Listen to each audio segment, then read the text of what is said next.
Nous allons maintenant voir comment configurer le Smartbox Air Wi-Fi une fois que l'appareil et le tuyau de mesure ont été installés.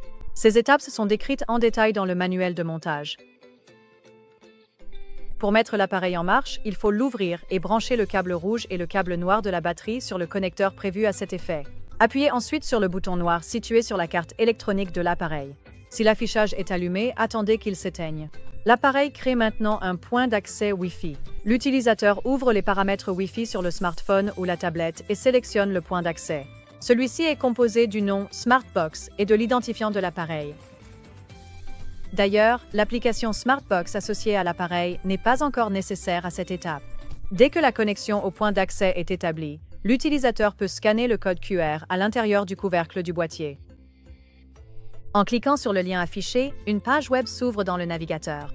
L'utilisateur doit maintenant effectuer les réglages sur le site web. La langue sélectionnée s'applique alors à la fois au site web et, plus tard, aux affichages sur l'appareil. Des paramètres tels que le fluide utilisé, la hauteur du réservoir et le volume du réservoir doivent également être saisis. Une fois toutes les données saisies, l'utilisateur clique sur « Continuer » et peut vérifier à nouveau les données, les corriger si nécessaire, puis les confirmer. La configuration du Smartbox Air Wi-Fi est maintenant terminée et le couvercle du boîtier peut être remis en place. L'appareil peut désormais être utilisé uniquement comme indicateur de niveau local. Après une mesure manuelle effectuée en appuyant sur le capteur tactile, le niveau de remplissage actuel s'affiche à l'écran.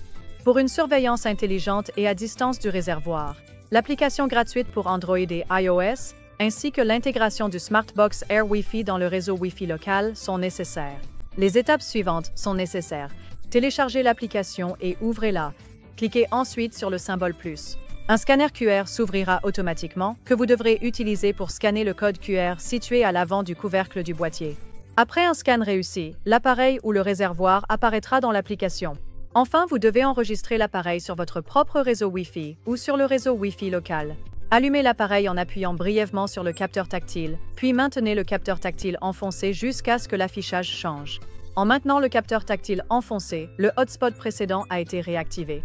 Ouvrez maintenant les paramètres Wi-Fi sur l'appareil mobile sur lequel l'application Smartbox est installée.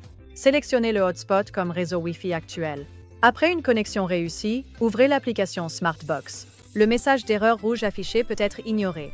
Pour enregistrer l'appareil correspondant sur le réseau Wi-Fi local, cliquez d'abord sur l'appareil affiché sur l'écran d'accueil, puis sur ce symbole sur la page de l'appareil. La boîte de dialogue suivante s'ouvre. Veuillez saisir ici le SSID et le mot de passe du réseau local, puis cliquez sur Confirmer. L'application affiche maintenant l'information que le SSID et le mot de passe ont été envoyés avec succès au Smartbox Air Wi-Fi. Si un message d'erreur apparaît ici, cela signifie que l'appareil mobile n'est pas connecté au hotspot Smartbox. L'affichage du Smartbox Air Wi-Fi ressemble maintenant à ceci, et l'appareil est enregistré sur le réseau Wi-Fi. Enfin, vérifiez que tout a bien fonctionné. Appuyez brièvement sur le capteur tactile pour lancer un processus de mesure. Si cet affichage apparaît, l'appareil est correctement enregistré sur le réseau Wi-Fi et envoie les données avec succès. Si cet affichage apparaît, il y a un problème avec la transmission.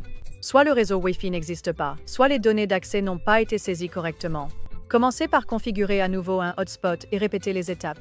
Accordez une attention particulière à l'exactitude des données pour le SSID et le mot de passe du réseau Wi-Fi. Si la bonne valeur s'affiche à l'écran d'accueil de l'application Smartbox doit également se mettre à jour dès que le résultat mesuré apparaît sur l'affichage.